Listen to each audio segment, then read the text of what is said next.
Hi, Cory with AirVenturi. Today we're going to be looking at the synthetic tube version of the Avenge-X, and we're going to be switching it over to a bottle version. Whenever you buy an Avenge-X conversion kit, regardless of what you're going from and to, it's going to come with everything that you need. In this case, we're going from synthetic version with a tube to synthetic version with a bottle. So the kit's going to come with the bottle, of course, for stock, and the barrel band. You already got the Allen keys with the gun, so let's go ahead and begin the process. Before we begin, we're going to make sure that the action is clear, the gun's safe, and decocked, which I've already done on this one. So now we can move on to degassing. To degass the gun, we're going to get the 3mm Allen key. We'll just insert it into the side here and turn it counterclockwise, cracking it open.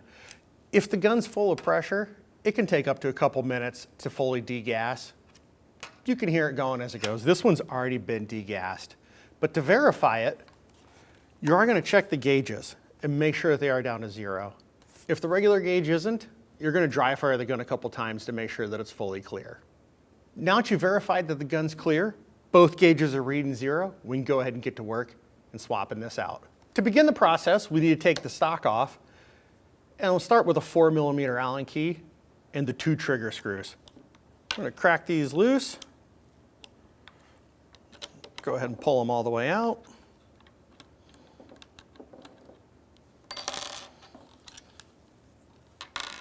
Set those to the side. And now with the 3mm Allen key, we have 2 screws on the side of the forestock. We'll go ahead and remove those.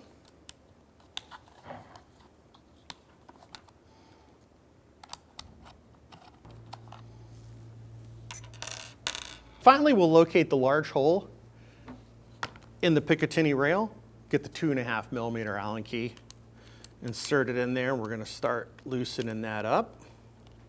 Now this screw, it's probably not going to come all the way out. Usually stays captive in there.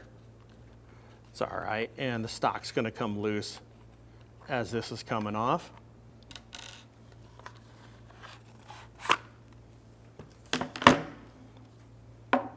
First thing we're going to do is get the action ready to accept the bottle. We'll take the stock, just set it off to the side for now. First things first, we're going to go ahead and remove the cylinder retention screw with the 3mm Allen key. Now this particular screw, you're not going to need it for the bottle, but you do want to save it in case you ever want to put the tube back on the gun. You'll need it then. Now we're just going to pull the cylinder right out of the gun. You do want to kind of hold on to the barrel band just to keep it from moving.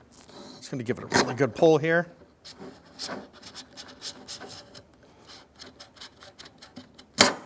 And this can also get set off to the side. Now we're going to remove the barrel band and put the other one on. Just a note, kind of mind that little step where the screw is. We do need to put the other one back on in the same direction. You feel a little bit of resistance from the O-ring there. No big deal. You can work right past that. You're never going to line it up perfectly either, so just go ahead and just get it on an approximated spot. And now it's time to go ahead and insert the bottle. Couple things, this bottle doesn't have any air in it, but it's fine to insert one that already has air into it. And that 3mm screw on the side that we bled it, just make sure that that's tightened back down. So we'll slide the new bottle in, push it into position, and screw it into place.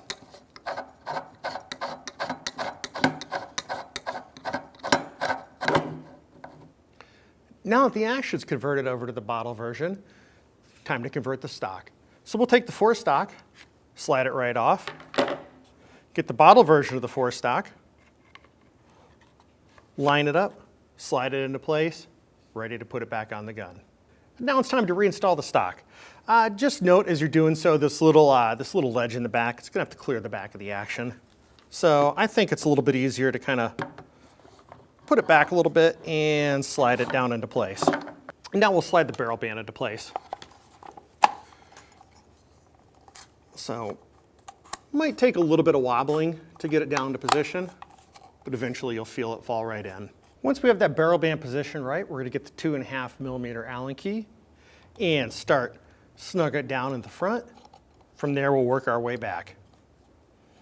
Next up, you'll need your 3mm Allen key. We'll do the 2 screws on the side.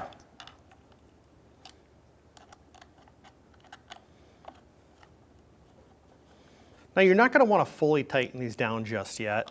Again, we're just kind of snugging them up a little bit to hold the stock in place. And lastly, we'll put the 2 screws in by the trigger. Need the 4mm Allen key. Just drop these in and snug those down. Now that we have the stock position and all the screws snugged, we can go ahead and tighten them back down.